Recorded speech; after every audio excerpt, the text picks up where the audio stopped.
हिंदी हिंदी के high school के class जो हिंदी का जो सिलेबस है, सबसे पहले हम सिलेबस के बारे में संक्षिप्त जानकारी प्राप्त करेंगे। उसके बाद हमारा एक पहला टॉपिक लेकर के आए, हिंदी व्याकरण सबसे पहले पढ़ाना शुरू करेंगे। तो उसमें सबसे पहले हम पढ़ाएंगे समास। लेकिन उससे पहले हम क्या करते हैं कि चलिए हम सिलेबस की चर्चा कर लेते हैं। सबसे पहले कक्षा 10 का जो सिलेबस है, पाठ्यक्रम है, उस पाठ्यक्रम के बारे में समझ लेते हैं कि पाठ्यक्रम क्या है। तो जैसे मैंने सबसे पहले इंग्लिश शुरू किया था तो मैंने बताया था कि 35 नंबर का ग्रामर आता है और 35 नंबर का रीडर आता है। ठीक उसी प्रकार से जो हिंदी का पाठ्यक्रम है, हिंदी का पाठ्यक्रम, उस हिंदी के पाठ्यक्रम में आपका 35 नंबर का रहेगा क्या? साहित्य। क्या रहेगा? साहित्य रहेगा। और 35 नंबर का क्या रहेगा? व्याकरण रहेगा। क्या रहेगा? व्याकरण रहेगा। 35 नंबर का साहित्य रहेगा और 35 नंबर का व्याकरण रहेगा। और 30 नंबर का आपका मिल जाएगा प्रैक्टिकल। क्या हो जाएगा? प्रैक्टिकल। तो इस प्रकार से जो आपका हिंदी का जो पूरा सिलेबस बनेगा वो 100 अंकों का बनेगा। कितने नंबर का? 100 अंकों का। जिसमें से आपका हो जाएगा 35 नंबर का हो जाएगा क्या? साहित्य हो जाएगा और 35 नंबर का क्या हो जाएगा? व्याकरण हो जाएगा। और इसी में 30 नंबर जुड़ जाएगा क्या? प्रैक्टिकल जुड़ जाएगा। क्या जुड़ जाएगा? प्रैक्टिकल। तो कुल मिला जुला करके आपका 100 नंबर का पेपर है जो हिंदी व्याकरण का, हिंदी का आएगा कक्षा 10 में। और जिसमें से आपका 30 नंबर का प्रैक्टिकल हो जाएगा, 35 नंबर का हिंदी साहित्य आएगा जिसमें आपका गद्य रहेगा, पद्य रहेगा, ये सारी चीजें रहेंगी। और आपका 35 नंबर का व्याकरण होगा। 35 नंबर का जो व्याकरण होगा, सबसे पहले हम व्याकरण की चर्चा करते चलेंगे। तो व्याकरण में आपको क्या क्या पढ़ना है, सबसे पहले ये हम थोड़ा सा देख लेते हैं। सबसे पहले देख लेते हैं व्याकरण में आपको क्या क्या पढ़ना है। कक्षा 10 का जो व्याकरण है, इस व्याकरण में आपको क्या क्या पढ़ना है। व्याकरण में आपको पढ़ना है, पहला नंबर पढ़ना रहेगा समास। अब समास में सारे समास नहीं पढ़ने हैं, लेकिन जब हम पढ़ाएंगे तो आपका ऐसा पढ़ाएंगे कि आपका कक्षा 10 का भी तैयार हो जाए, कक्षा 12 वाले बच्चे भी तैयार कर लें। दूसरा नंबर रहेगा अलंकार। क्या रहेगा? अलंकार।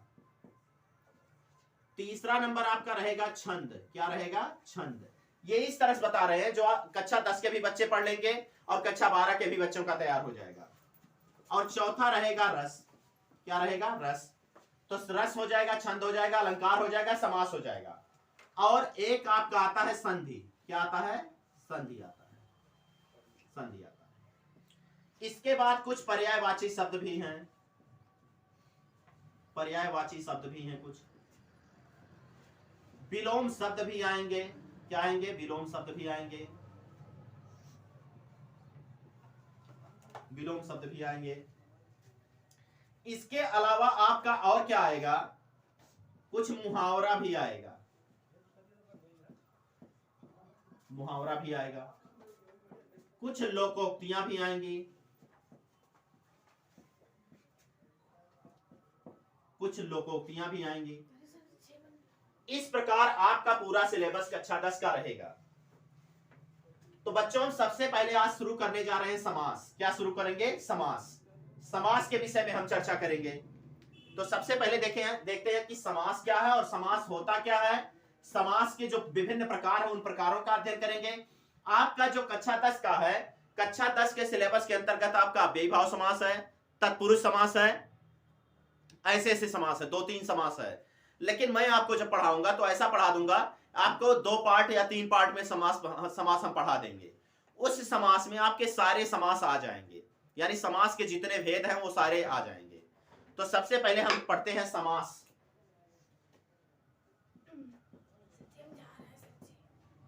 समास। अब समास है क्या, इसको देखते हैं। तो समास का अर्थ होता है संक्षिप्त या छोटा करना। क्या होता है? संक्षिप्त। संक्षिप्त होता है या इसका अर्थ होता है छोटा करना। छोटा करना।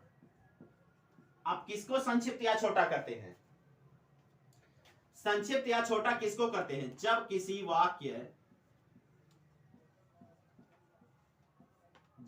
वाक्य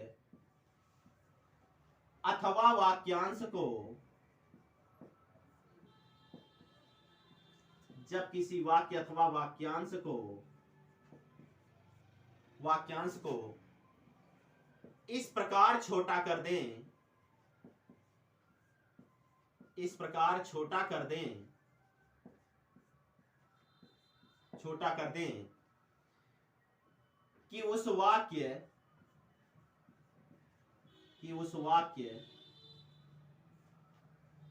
या वाक्यांश के,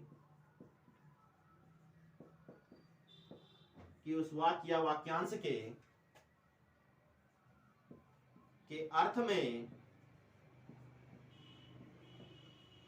में थोड़ा सा परिवर्तन ना हो, थोड़ा सा भी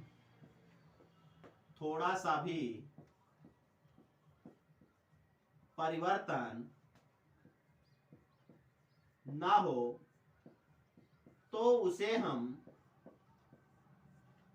थोड़ा सा भी परिवर्तन ना हो तो उसे हम समास कहते हैं।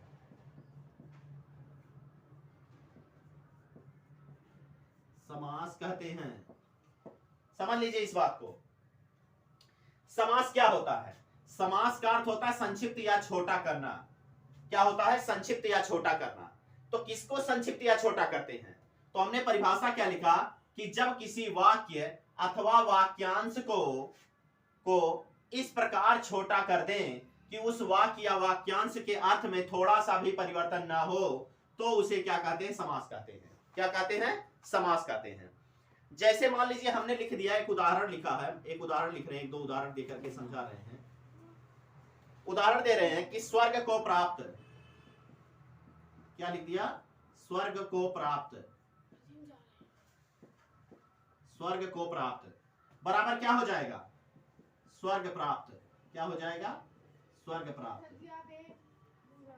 स्वर्ग प्राप्त, स्वर्ग प्राप्त। दूसरा देखते हैं, राजा का पुत्र, राजा का पुत्र बराबर क्या हो जाएगा? राजपुत्र। क्या हो जाएगा? राजपुत्र, राजपुत्र।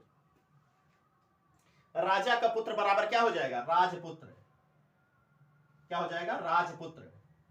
अब जरा ध्यान से देखिए, अगर हम इस वाक्यांश को देखें, वाक्यांश क्या होता है? वाक्यांश को इंग्लिश में फ्रेज कहते हैं। क्या कहते हैं? फ्रेज कहते हैं। यानी शब्दों का ऐसा समूह जिसका वास्तविक अर्थ ना, जिसका क्या है, डिक्शनरी मीनिंग ना निकल करके, यानी शब्दकोश रूपी मीनिंग ना निकल करके, शब्दकोश रूपी अर्थ ना निकल करके कोई अन्य अर्थ निकलता हो, उसे हम क्या कहते हैं? वाक्यांश कहते हैं। शब्दों का ही समूह रहता है लेकिन कोई अन्य अर्थ प्रकट करता है। अब यहां क्या है? हालांकि वाक्य को भी हम कहते हैं, शब्दों के सार्थक समूह को हम वाक्य कहते हैं, लेकिन यहां वाक्यांश क्या है? स्वर्ग को प्राप्त। यहां देखिए, ये वाक्यांश है। वाक्यांश भी इस वाक्य का छोटा सा अंश। अब यहां देखिए, ये एक बड़ा सा क्या है? वाक्यांश है, और इस वाक्यांश को ऐसे कहा गया है, छोटा कर दिया गया, लेकिन इसके अर्थ में थोड़ा सा भी बदलाव नहीं हुआ। हमने लिखा स्वर्ग को प्राप्त, यानी स्वर्ग प्राप्त हो गया। अब यहां देखिए, ये क्या है? ये वाक्यांश है, और ये क्या हो गया? समास हो गया। क्या हो गया? समास। क्योंकि ये जो कथन है, इस कथन को बहुत छोटा सा कर दिया गया है, वाक्यांश को छोटा सा कर दिया गया है। दूसरा देखिए, राजा का पुत्र, यानी देखिए छोटा हमने कर दिया तो क्या बन गया? राजपुत्र। क्या बन गया? राजपुत्र। जैसे एक एग्जाम्पल और दे रहे हैं, हम एग्जाम्पल दे रहे हैं, माखन को चुराने वाला, माखन को चुराने वाला, चुराने वाला बराबर क्या बन जाएगा? माखन चोर। क्या बन जाएगा? माखन चोर, माखन चोर। जरा ध्यान से देखिए, अब ये इतना बड़ा लिखने की हमें क्या जरूरत है? हमने छोटा सा लिख दिया, ये बन गया माखन चोर। माखन चोर मींस माखन को चुराने वाला, अर्थात श्री कृष्ण भगवान। क्या हो गए? श्री कृष्ण भगवान। पीला है जिनका वस्त्र, पीला है जिनका वस्त्र, पीला है जिनका वस्त्र बराबर क्या हो जाएगा? पीतांबर। क्या हो जाएगा? पीतांबर। अब देखिए, हमने शुरू में ही लिख दिया कि समास क्या होता है। समास को हिंदी में कहते हैं संक्षिप्त या छोटा करना। समास क्या होता है? समास का अर्थ क्या है? समास का अर्थ होता है संक्षिप्त या छोटा करना। किसको छोटा करना? जब किसी वाक्य अथवा वाक्यांश को इस प्रकार छोटा कर दें कि उस वाक्य या वाक्यांश के अर्थ में थोड़ा सा भी परिवर्तन ना हो, तो उसे हम कहते हैं क्या? समास कहते हैं। क्या कहते हैं? समास कहते हैं। बात आ रहा समझ में? यानी जब किसी वाक्य अथवा वाक्यांश को इस प्रकार छोटा कर दिया जाए कि उस वाक्य अथवा वाक्यांश के अर्थ के मूल अर्थ में कोई भी बदलाव ना हो, तो उसे क्या कहते हैं? समास कहते हैं। जैसे यही देख लीजिए, हमने एग्जाम्पल लिखा कि स्वर्ग को प्राप्त। अब यहां देखिए ये वाक्यांश है, लेकिन हमने छोटा कर दिया, इसको कर दिया क्या? स्वर्ग प्राप्त। तो ये वाक्यांश था, इसको छोटा करके हमने स्वर्ग प्राप्त लिख दिया, तो क्या हो गया? ये समास बन गया। राजा का पुत्र यानी बन गया क्या? राजपुत्र। देखिए समास बन गया। माखन को चुराने वाला बराबर क्या बन गया? माखन चोर। ये समास बन गया। पीला है जिनका वस्त्र, यानी ये छोटा हमने करके लिख दिया, क्या बन गया? पीतांबर। क्या बन गया? पीतांबर। नोट कर लीजिए इसको। थोड़ा सा हम बड़ा भी लिख रहे हैं क्योंकि हम देख रहे हैं यहाँ थोड़ा सा मतलब उतनी व्यवस्था नहीं हो पा रही है प्रकाश का, तो इस वजह से छोटा लिखने पर जो है क्लियर मतलब क्लियर नहीं आता है। पूरा जो लिखा जाता है वो स्पष्ट नहीं आ रहा है। कमेंट बॉक्स में हमारे बच्चे भेज रहे हैं, लेकिन आज थोड़ा सा बड़ा भी हम लिख दिए हैं ताकि आपको आसानी से समझ में आ जाए। सब कुछ एक एक पॉइंट आप नोट करते रहिए। यहाँ तक नोट कर लिए? चलिए देखते हैं।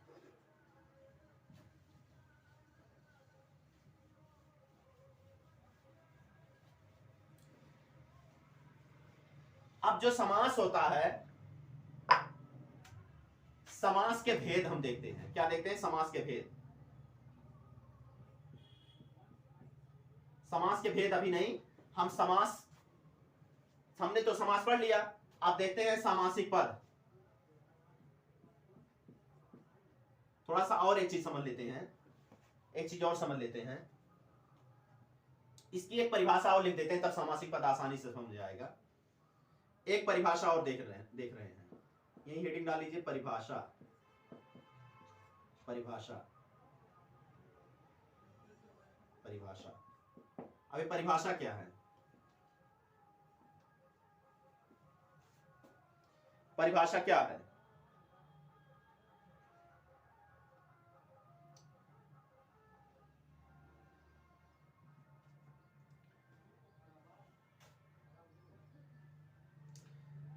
समास, समास मुख्य रूप से, पहले देख लेते हैं। समास मुख्य रूप से दो शब्दों से मिलकर बना है। दो शब्दों से मिलकर बना है।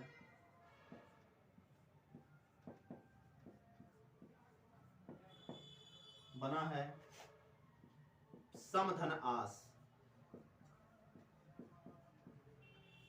समधन आस। जब हम दो पदों को,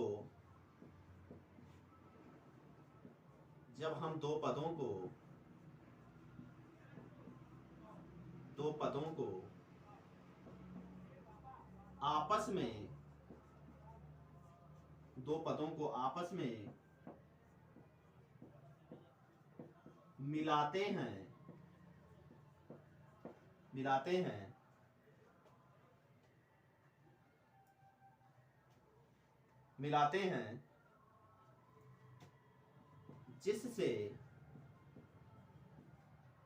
जिससे किसी वाक्य अथवा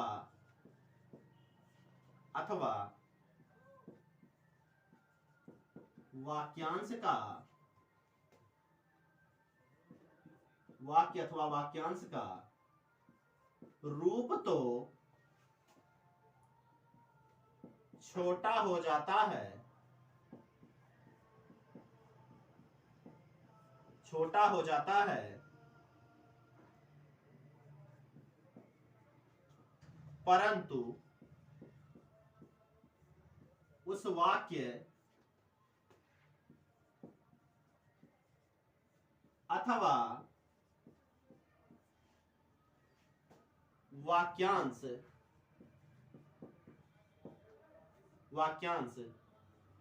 के अर्थ में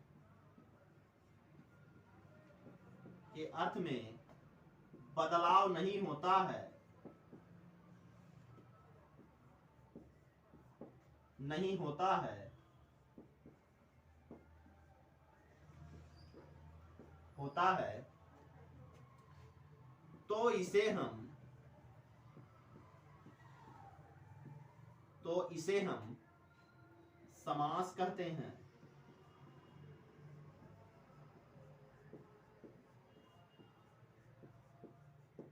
ये हमने इतना बड़ा क्यों लिखा है? ये बेटा हम केवल समझाने के लिए हमने अपनी भाषा में लिखा है। हमने परिभाषा क्या लिखा कि समास मुख्य रूप से दो शब्दों से मिलकर बना है, सम धन आस। सम का अर्थ होता है बराबर बराबर तथा आस का अर्थ होता है नजदीक लाना या मिलाना। तो किसको नजदीक लाते हैं या मिलाते हैं? दो पदों को। किसको लाते हैं? दो पदों को। तो हमने परिभाषा लिखा कि जब हम दो पदों को आपस में मिलाते हैं जिससे किसी वाक्य अथवा वाक्यांश का रूप तो छोटा हो जाता है परंतु उस वाक्य अथवा वाक्यांश के अर्थ में बदलाव नहीं होता है, तो इसे हम समास कहते हैं। क्या कहते हैं? समास कहते हैं। जैसे अभी थोड़ी देर पहले हमने एग्जांपल लिखा कि पीला है जिसका वस्त्र। हमने एग्जांपल लिखा था कि पीला है जिसका वस्त्र, पीला है जिनका वस्त्र, पीला है जिनका वस्त्र, जिनका वस्त्र। तो अब देखिए हमने लिख दिया पीतांबर। क्या लिखा? पीतांबर, पीतांबर। अब यहां देखिए दो पद मिलाए गए हैं, एक पीत और प्लस अंबर। क्या मिलाया गया है? एक पीत हो गया, दूसरा क्या हो गया? अंबर। देखिए एक पद ये हो गया, एक पद ये हो गया। इसका मतलब दो पद मिलाया गया, एक पीत मिलाया गया, दूसरा अंबर मिलाया गया। तो बन क्या गया? पीतांबर। और पीतांबर क्या क्या किया है? जो पीतांबर हमने शब्द इस्तेमाल किया है, क्या हुआ? इसका मतलब हो गया पीला है जिनका वस्त्र। इसका मतलब यह एक वाक्यांश और इसको छोटा करने के लिए दो पदों को आपस में मिलाए हैं जिससे बन गया क्या? पीतांबर। तो हमने परिभाषा स्पष्ट लिखा कि समास मुख्य रूप से दो शब्दों से मिलकर बना है, सम धन आस। अब सम मींस क्या होता है? बराबर बराबर तथा आस का अर्थ होता है नजदीक लाना या मिलाना। तो किसे नजदीक लाते हैं अभी हम और आगे बताएंगे।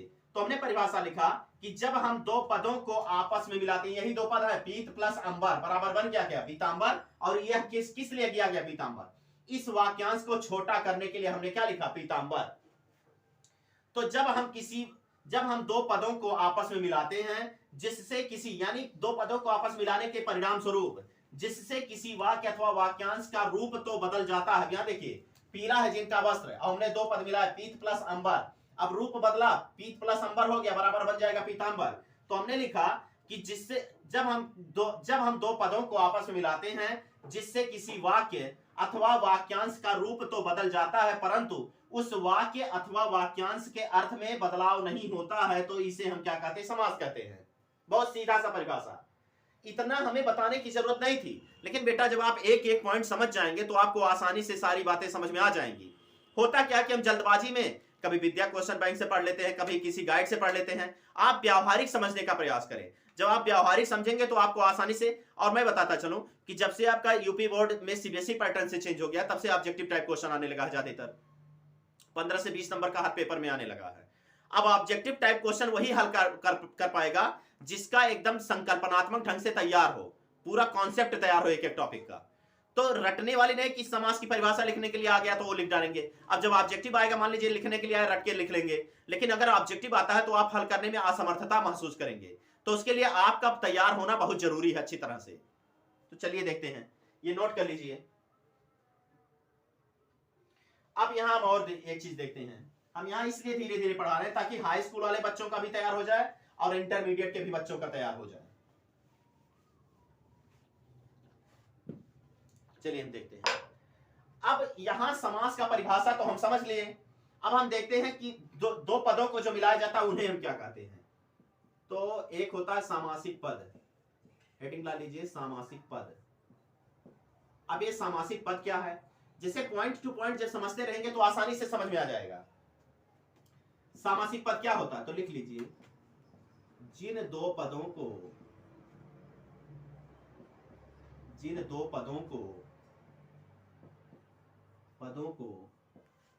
हम आपस में मिलाते हैं,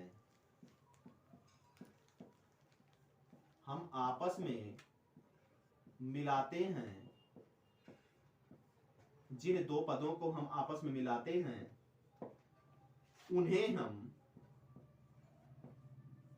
उन्हें हम सामासिक पद कहते हैं। उन्हें हम सामासिक पद कहते हैं।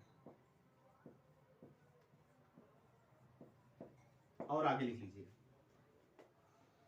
प्रथम पद को हम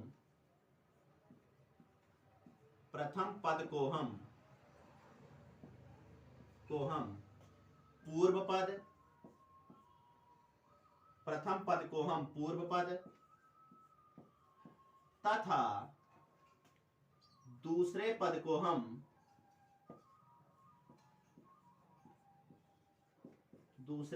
हम द्वितीय पद कहते हैं।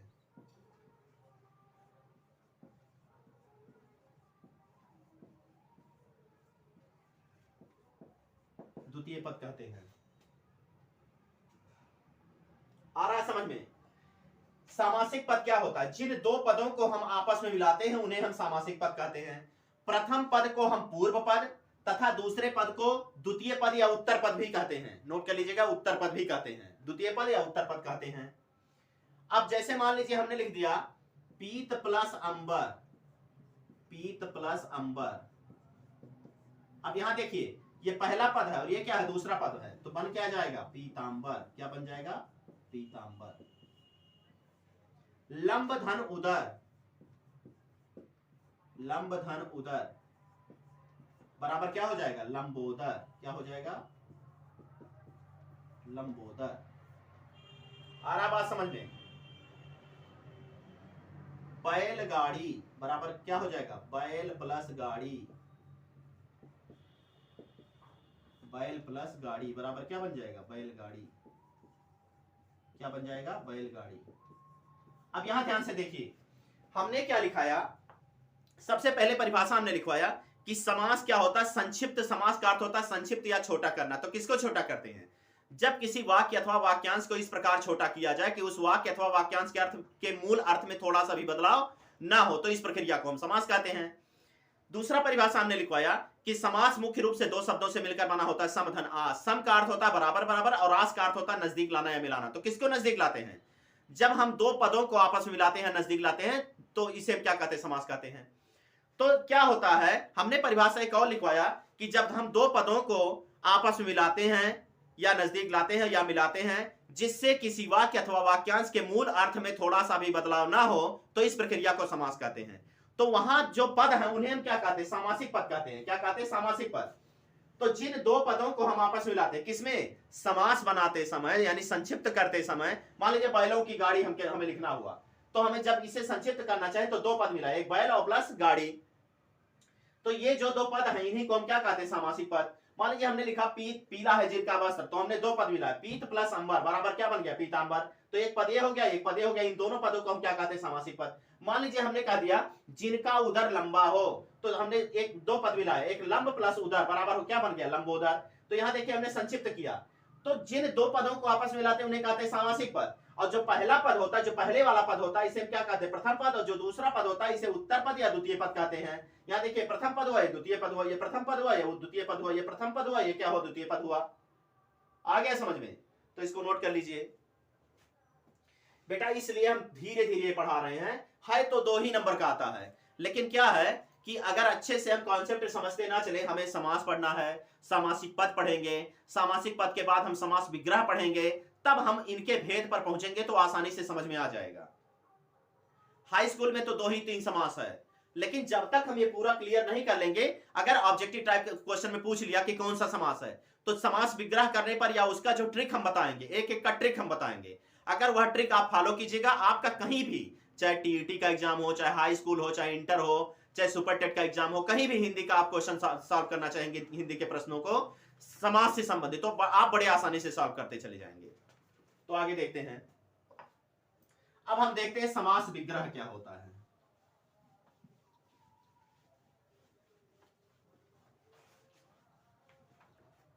समास विग्रह क्या होता है?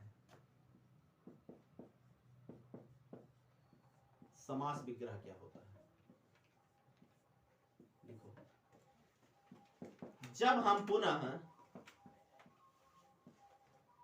जब हम पुनः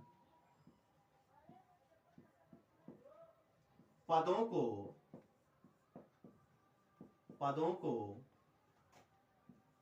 तोड़ने का कार्य करते हैं,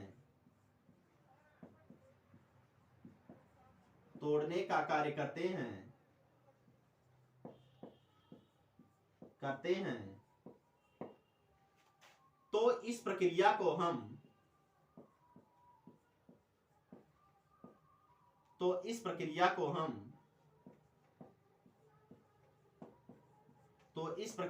हम समास विग्रह कहते हैं। समास विग्रह कहते हैं।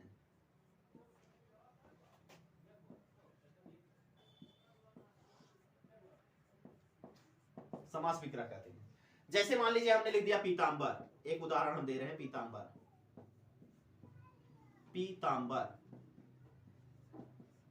पीतांबर। और जब इसको हम तोड़ेंगे तो क्या बन जाएगा? पीत प्लस अंबर।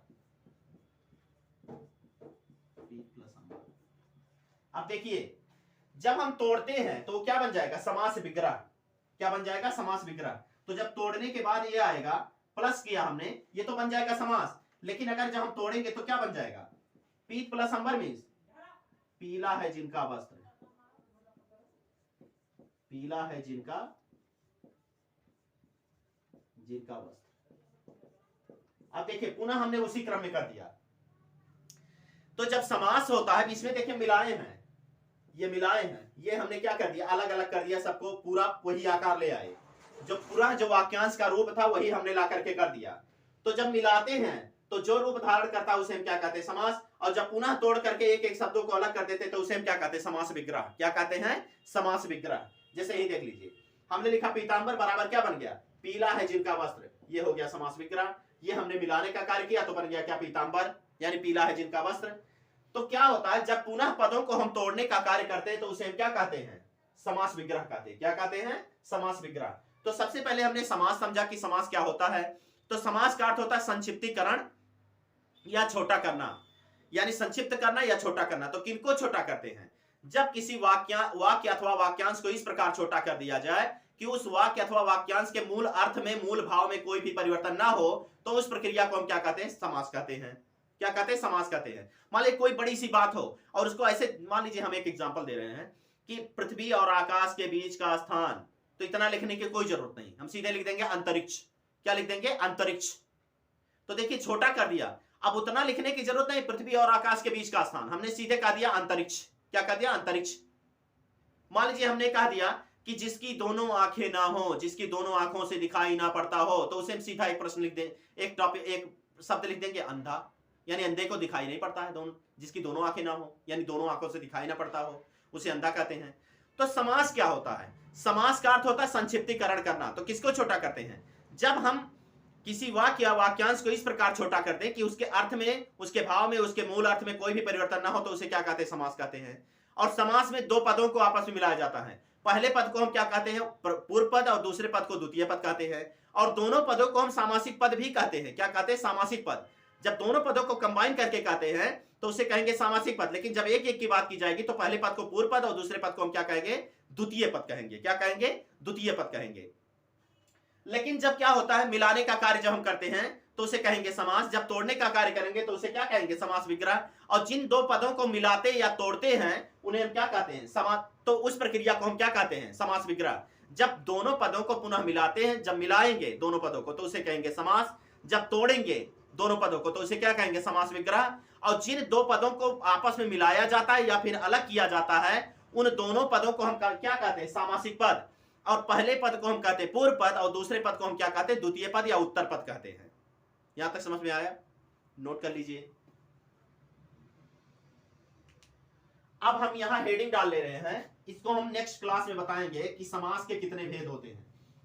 बेटा एक चीज हम बताते चले कि आप केवल नोट करते रहिए। इसमें कक्षा 10 वालों के लिए भी है और कक्षा 12 वाले बच्चे भी समझ जाएंगे आसानी से। तो ये मत सोचना कि ये कक्षा 10 के लिए है। जैसे कक्षा 10 में क्या है? 3 समास केवल दिया है, 2 से 3 समास दिया है। कक्षा 12 में जाएंगे तो उसमें तत्पुरुष, कर्मधारय, द्वंद्व, द्विव, अव्ययी, बहुब्रीहि सब दे रहा है।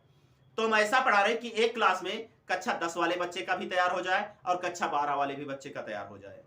अगर कोई कंपटीशन का बच्चा है तो उसका भी तैयार हो जाएगा। आप चलिए लेखपाल का पेपर दीजिए, एसएससी का पेपर दीजिए, जीडी का पेपर दीजिए, टीईटी का, सुपर टेट का, कहीं भी दीजिए, उसमें जरूर हिंदी से ये टॉपिक आता रहता है। तो हेडिंग डालते हैं समास के भेद। समास के भेद। तो समास के कितने भेद होते हैं, डायरेक्ट हम लिख देते हैं। पहला होता है तत्पुरुष समास। तत्पुरुष समास। दूसरा होता है कर्मधारय समास। कर्मधारय समास। तीसरा होता है द्वंद्व समास। चौथा होता है द्विगु समास।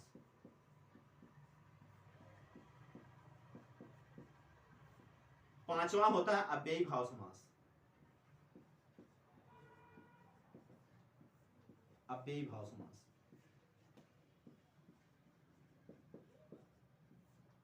और छठा होता है बहुब्रीहि समास। बहुब्रीहि समास। बहुब्रीहि समास नोट कर लीजिए। ये नंबर 1 हो गया, नंबर 2 हो गया, नंबर 3 हो गया, नंबर 4 हो गया, नंबर 5 हो गया और नंबर हो गया 6। 1 2 3 4 5 और 6, यानी समास के कितने भेद हुए? 6 भेद हुए। नोट कर लीजिए। तो बेटा आज हमने पहली क्लास में समास समझा, सामासिक पद समझा, समास विग्रह समझा, समास में प्रथम पद को क्या कहते हैं, दूसरे पद को क्या कहते हैं, ये सारी बातें हमने समझा। समास के भेद हम देख लिए। अब एक एक करके हम नेक्स्ट क्लास में क्या करेंगे, हमारा प्रयास यही है कि आपका 2 से 3 क्लास में पूरा समास खत्म कर दिया जाए। इसलिए 2 से 3 क्लास हम कर रहे हैं, क्योंकि बहुत अगर जल्दबाजी करेंगे तो समझ में नहीं आएगा। और हम एक एक करके, आप क्लास को मिस मत कीजिएगा। जो भी हम पढ़ाएंगे एक एक क्लास पूरा समझ लीजिएगा, आसानी से आपको समझ में आ जाएगा। अब मैं बता रहा हूं, कोई भी एग्जाम आप देंगे तो आसानी से उसमें आप इस टॉपिक से नंबर आसानी से गेन हो जाएगा, कोई दिक्कत नहीं होगी। तो नेक्स्ट क्लास में हम क्या करेंगे, आप जो भी क्लास हम पढ़ाएं, चाहे हिंदी का पढ़ाएं चाहे इंग्लिश का पढ़ाएं, तो आप पूरा क्लास देखते रहिए और वीडियो को लाइक कीजिए, शेयर कीजिए और चैनल को सब्सक्राइब कीजिए। धन्यवाद।